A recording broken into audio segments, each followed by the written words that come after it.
पूरा तान में होगा ए जीजा तान में ना स्लो में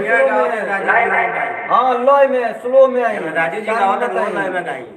तब मैं आई है ना ठीक बात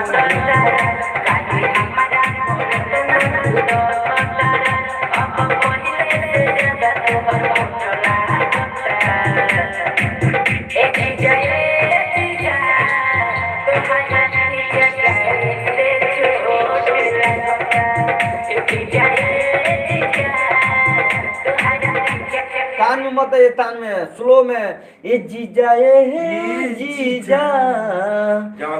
खिचकारी से चोट लगता ये चलिए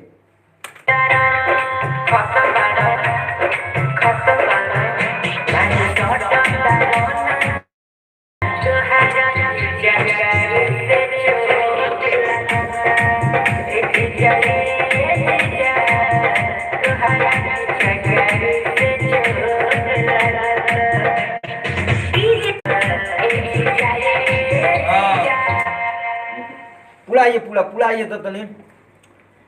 पूरा फिर से हाँ घबराया जाता फिर से लॉलिन हो जाता है हाँ फिर से पूरा आइए ना जोर से आइए टाइट हाँ एकदम पूरा जोर से आइए एकदम टाइट आवाज में पूरा टाइट गावल जला होली के टाइट गाना